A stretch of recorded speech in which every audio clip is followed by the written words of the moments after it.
spend a lot of my clinical time talking with youth and parents about substance use and specifically about cannabis use because it's widespread, it's prevalent, there's a lot of questions and concerns about it.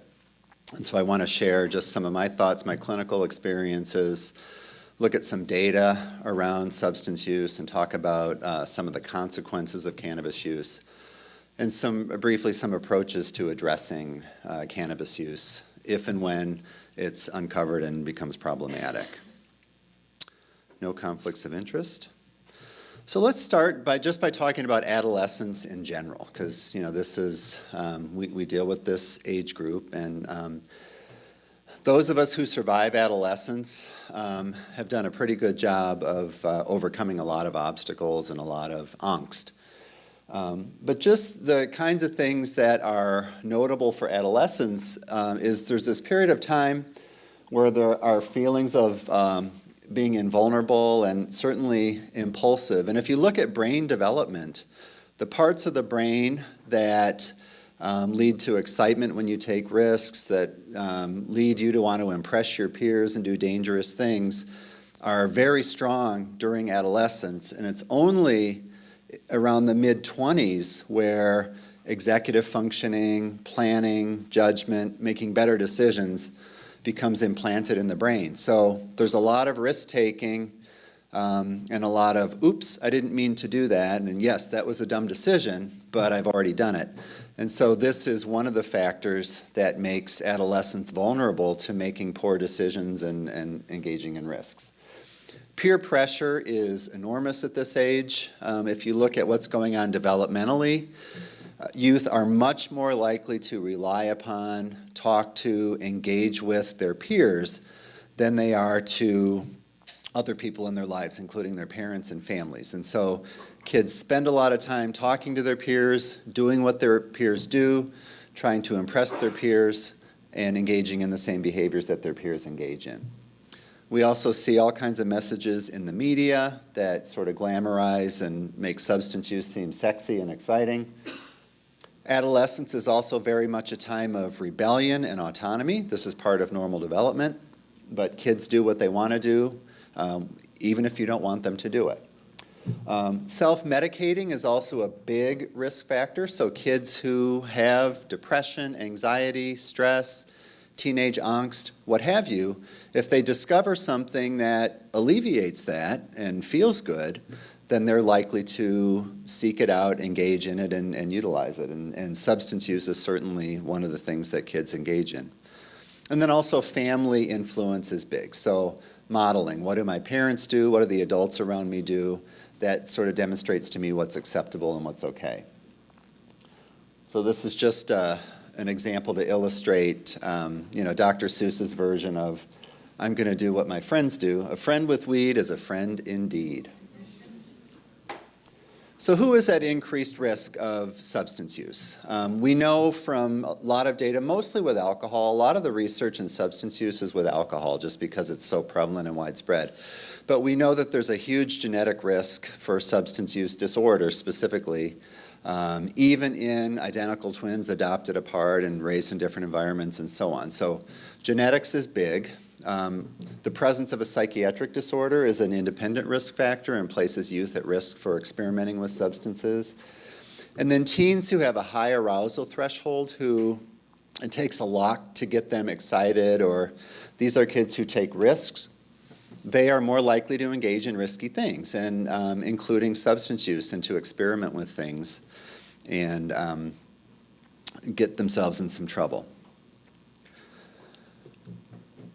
Not all substance use is problematic. So I want to, there's a lot of different patterns of substance use, and it certainly is not true that every youth who smokes a joint will develop into an addict or develop problematic use. So I think it's important for us to think about various patterns of youth and not overreact, and encourage parents not to overreact when they discover that their child has experimented or engaged in some substance use. Because that is one of the factors that will make it difficult for kids to talk with their parents about some of these issues that they're dealing with, is if they face an overreaction. Similar to what Dr. King was talking about with suicidal thinking, kids are more likely to talk about these things with their parents or other adults if they have a reasonable individual on the other end of the conversation. So many kids experiment with substance use. They smoke a joint, they drink a drink, they do this one time or a couple of times, and that's part of the normal adolescent experience. We all know what that's about. We've seen it in ourselves, in our children, in our patients, and so that's very common. Binge use can be problematic, and again, with alcohol specifically, it's defined as 5 or more drinks in one sitting or in one day, and certainly a lot of youth engage in binge substance use. The good thing about marijuana is it's not dangerous, and you're not going to die from getting too high. Rather, kids get themselves in trouble based on the decisions that they make while they're under the influence. But with some substances like alcohol, it can be medically dangerous and lethal to drink too much in one sitting. Social use is very common, so kids go to parties, they hang out with their friends, and oftentimes substance use is part of the setting. Then we have to look at chronic use. So there is a certain subset of users who do develop a pattern of use and start using on a daily basis or frequently, or it begins to occupy more and more of their time. And if you look at the data, this is just a small percentage of individuals who use a substance. And particularly with cannabis, the data shows anywhere from about 10 to 20% of people who use cannabis will go on to develop a pattern of chronic use, including abuse, dependence, and so on. Another pattern is self-medicating. So when I'm stressed or anxious, I might smoke weed to sort of take the edge off. Not personally, but I really don't. I'm not going to tell you, there wasn't a time in my life where, we've all been to college and so on, but people who struggle with anxiety and depression and so, and stress find something that helps them feel good, and then it can become a pattern. And then we have to look at single substance use versus polysubstance use, so using multiple substances and having an additive effect. So there's a study done every year. Many of you have heard of this, I'm sure. It's called Monitoring the Future, and this is a large study that's done every year since about the mid-'70s. That asks kids in 8th grade, 10th grade, and 12th grade about patterns of substance use. And the University of Michigan is a big part of this study. It's sponsored through the National Institute of Drug Abuse. In 2018, there were over almost 45,000 students from almost 400 public and private schools around the country that were asked about substance use. And there were some unique findings this year. Number one, vaping has really taken off. So this is probably the biggest difference between the 2017 sample and previous samples, and that is use of vaporizers. So this is a common, widespread phenomena. If you look at 12th graders, more than a third of them will report that within the past year, they have used a vaporizer. And there's various forms of these. There's little pens that they have and these little boxes and all kinds of fancy. Some are expensive, some are inexpensive, but this is a very common thing. Even if you look at 8th graders, 1 in 5 will say that they have used a vaporizer in the past year. So, and what are they say that they're vaping? Nicotine is a big one, probably the most common. Many kids say that they're just using the flavor. So there are solutions that you put in the vaporizers that taste like cherry and vanilla and tutti frutti and all kinds of things. And kids will say that they just like the flavoring and just the experience of this. Unfortunately, sometimes they think they're just getting flavoring, but there is nicotine and other psychoactive substances.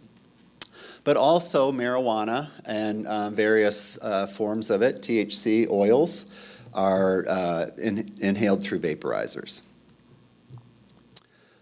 Teens, in fact, now are much more likely to use marijuana than cigarettes. So if you look back at 1998, over 36% of teens were smoking, and now it's down to about 7%. However, many more adolescents are smoking marijuana more regularly than tobacco. And there isn't as much data on carcinogenity of cannabis, but I'm convinced that we just don't know. So when tobacco first was widespread, we didn't know it caused cancer, and it wasn't until the mid-60s that the Surgeon General's warning came out, and we know how carcinogenic it is. So all the teenagers I talk to will tell me that nobody's ever died of cancer from cannabis use, and there's not a single death, and blah, blah, blah, blah, blah. I think we don't know, and I think we'll find out over time. The good news is, I guess, that vaporizing it is less toxic to the lungs, but I don't know any pulmonary doctors who would encourage their patients to smoke weed or use vaporizers. There's probably some carcinogenity over time. If you look at daily cannabis use for 12th graders, more than one in five will say that they smoke cannabis every day. So less so with 10th graders and less so with 8th graders. And this is pretty steady over time. If you look at prescription medications like Vicodin, OxyContin, abuse of those has gone down, which is wonderful news. On the other hand, a lot of kids are still using illicit drugs. And if you look at marijuana, more than any other, that's very commonly used. THC comes in many forms. The most common is just smoking weed. But there are a variety of waxes, oils, all kinds of things out there. And when I talk a little bit about things like psychosis and so on, a lot of times patients or people are getting into very potent forms of THC and actually becoming psychotic and having some untoward effects from that. We've talked about vaporizing. Marinol is prescription THC that's been around for a while. Doesn't have widespread use, but it's out there. And then edibles is a very common form of use of THC. And when I was researching this, I looked at in Colorado, in Denver, there's huge just edible cannabis stores with jelly bellies and all kinds of fancy ways of consuming marijuana. Marijuana brownies are very popular and common. One of the things about edibles is only a certain percentage gets absorbed and becomes psychoactive, but they're out there, and my wife works in the high school, works at Pioneer High School, and she said, make sure you tell people about edibles. So here I am with a big psychedelic brownie. All right, so not all cannabis use is bad. So we know that there are some potential therapeutic effects. Most of us are familiar with the fact that cannabis can have an antiemetic effect. It also has some analgesic properties. There's some data to show that it can help with seizure control, use for glaucoma. And then CBD oil, the more we read about it, I'm not sure that we need modern medicine anymore, because what I've read, it cures learning disorders, rashes, flus, cancers, anxiety, and pain. And so if people find that, they're all set. But there isn't good data to support this, but that's what the scuttlebutt in the community is telling me. All right, so this is an example of an advertisement from a dispensary in Colorado. So these are all the things that cannabis can do for you: good mood, appetite, desire for sex, anesthetic, organic, awesome sleep. Who wouldn't want all this? So these sorts of messages are out there, and so teenagers see this kind of stuff and it becomes very, very appealing to them. Particularly the one that says it's organic. The kids will say, it's a natural substance. And I say, well, so is ethanol. And, heroin comes from poppies. And the bite of a cobra is natural too, but it will certainly hurt you. Arsenic is natural. So just being organic doesn't mean that it's safe and it's okay. All right, so let's look at some of the consequences of chronic use. What happens when people use cannabis over time? So one of the things I see is amotivational syndrome. And what I find is, and there's some data to support this, it's controversial, but I find that with the kids that I work with and the young adults, once substance use becomes more and more a part of their life, they begin to be less motivated to do other things. So I see kids whose school performance begins to decline. They drop out of activities that they once engaged in. They just sort of find this way of getting relief that begins to take over their decision making. And when you look at the variables that go into motivation, having a little bit of distress is good because it can motivate you to make a change. So if you haven't studied for an exam and you feel stressed, one solution to that is to study for the exam. And then the stress goes down and your performance goes up. If you haven't studied for an exam and you feel distressed and you smoke weed and your distress goes down, then the exam never gets studied for. And then over time, the person says, well, this is no longer important to me. I'm so behind, I can't do it anyway. I'm going to drop this class. And so you see the motivation over time decreasing when people utilize something that decreases their distress. There's some data to show that cannabis can affect cognition and attention acutely. Also poor life choices. So I see a lot of kids who smoke weed regularly and they begin to hang out with different peers who take risks, then they get into dealing cannabis. I recently talked to a kid that was involved in a stabbing incident where a peer that he was dealing drugs with wanted money and assaulted him. And in his mind, there was no association between that incident and substance use. He said, I didn't get stabbed because I smoke weed. I said, I know, but if you weren't a weed smoker, you weren't dealing, you wouldn't have been with this kid and you wouldn't, so poor choices can lead to consequences and harmful impacts on kids. We do know that there's some withdrawal effects from cannabis. It's very powerfully psychologically addicting and puts people at risk of other psychiatric disorders. So this is just a good example of how we conceptualize amotivational syndrome. I'll just lay around, get high, eat munchies, and not apply for a job and not go to school. All right, another big area of interest research is cannabis and the developing brain. Because as I've mentioned, during adolescence, this is a critical period of brain development. The 2 times in our life where there's a lot of brain development, 2 times, not the only 2 times, but early in life, when babies are born, they learn to crawl and walk and talk and learn language and all that stuff. There's a ton of pruning and remodeling of the brain.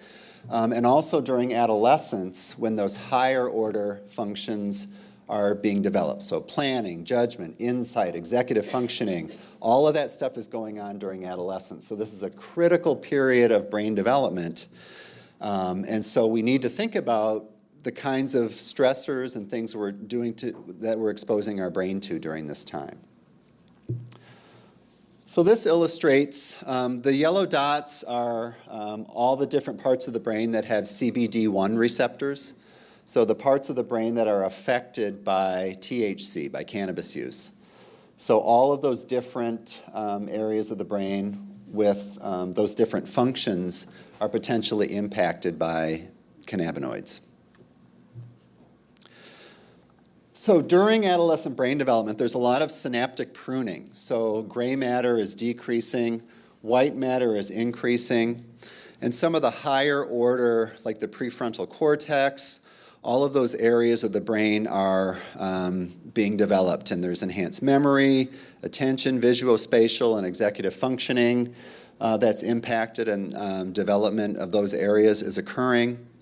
Cannabinoid receptors in the brain reach peak density and sensitivity in adolescence. So not only is there a lot of brain development, but there's a lot of CBD or CD1 receptors in the brain at the same time.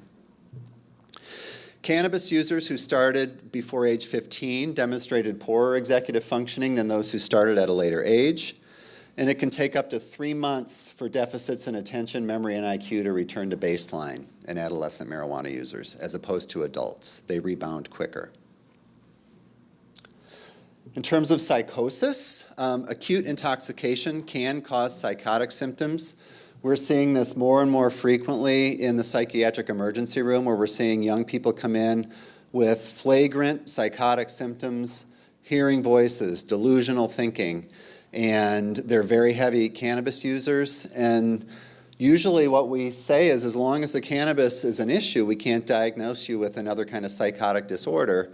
And so we try to get them to cease use for a period of time, and if it's cannabis-induced, the symptoms will decrease without cannabis exposure. And there's increasingly potent formulations of THC out there. And then chronic use, there's some data to show that it can lower the threshold for developing psychosis in patients with risk factors. Another thing that we see, and I've seen this on the consult service, is cannabis hyperemesis syndrome in chronic users. Sometimes they reach a point where there's intense nausea and vomiting, and it's all upper GI, so you don't see the associated like diarrhea and lower GI symptoms. It's purely emesis, and the symptoms decrease with the decrease in cannabis use. Sometimes symptoms are relieved by hot showers and baths.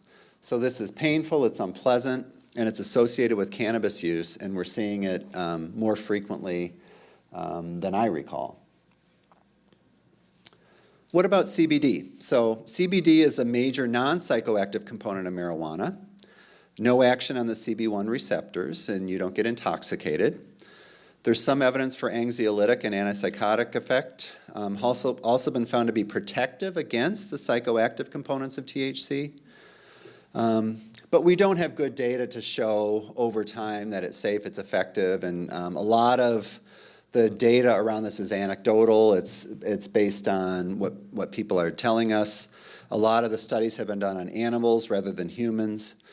So we really don't know all the benefits of CBD.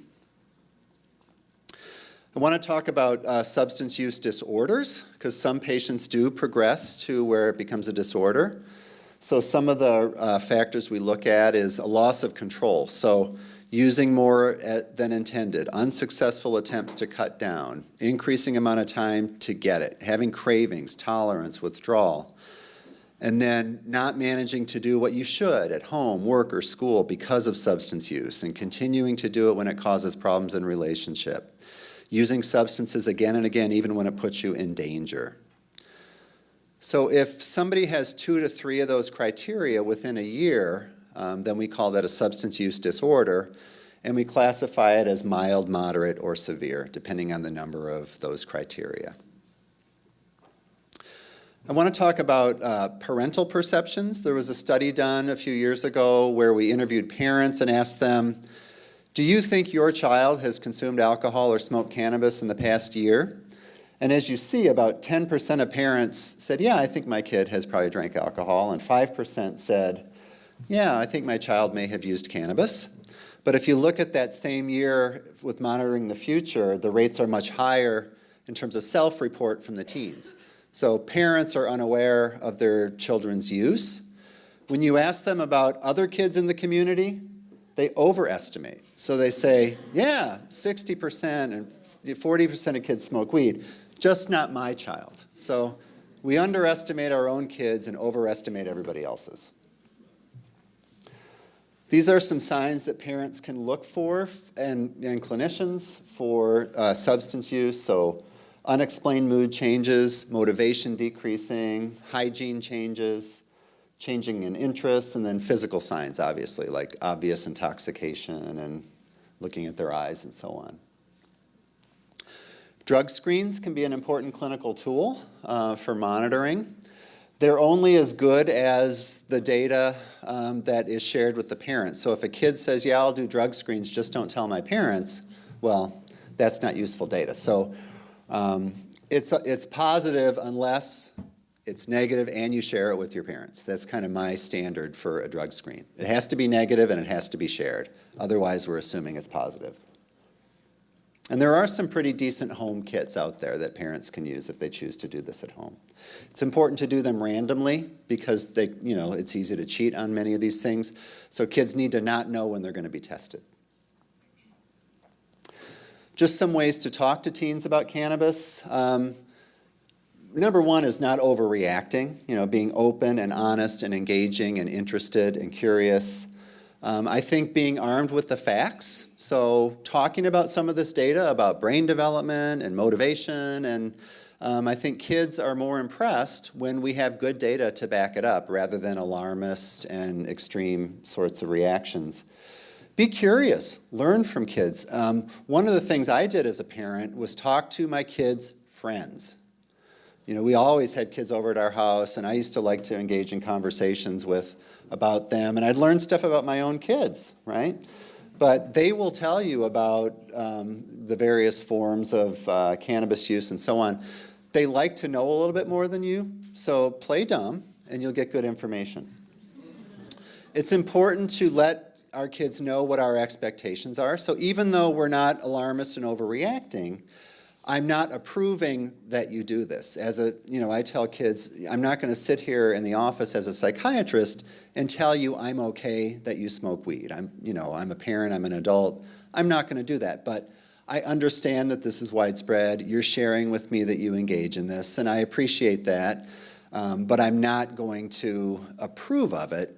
I'm also not going to judge you and disapprove. So let's be realistic and look for teachable moments. When there's a negative consequence, point it out. And then also be prepared. They will ask about your own use. And so parents have to make a decision about how much they share with their children about their experiences as youth and so on. If we get somebody into treatment, a three-step model tends to be the most effective. Motivational strategies to get somebody engaged in treatment, and then positive reinforcers for negative drug screens or positive reinforcers for success is a very powerful model for enforcing or reinforcing lack of use. And then looking at alternative reinforcers for abstinence. What else can you do that's fun? What other types of risky behaviors that are safe can you engage in? So, do martial arts, go skydiving, do something that's exciting but safe that can reinforce the types of pleasure you're seeking from substance use. I want to end by talking about comorbidity. So, in adolescence, mental illness, like particularly conduct disorder and other kinds of psychiatric disorders, commonly precede the initiation of substance use. So it's very common for kids to have a comorbid condition and to pay attention to it and treat it if it's there. Because comorbidity predicts early relapse. If you take a depressed person and take away their means of self-medicating and they feel worse, they're likely to return to the substance use. So it's important for us to treat the depression, treat the anxiety at the same time that the person is trying to stop their substance use. In terms of psychopharmacology, we can treat the comorbidities as you would with a non-substance using patient, unless it's very severe and you're going to have medical problems. But I have a lot of kids on antidepressants who also continue to use some substances, or even ADHD. But I'm on the lookout for med seeking in that population, and I'm trying to select the least abusable formulations. I'll end with this. In terms of pharmacologic treatment for cannabis use, there's very little data. There is one study or some data to show that N-acetylcysteine can have some impact on reducing cravings and reducing cannabis use in youth who take N-acetylcysteine. So, and the data was actually pretty robust.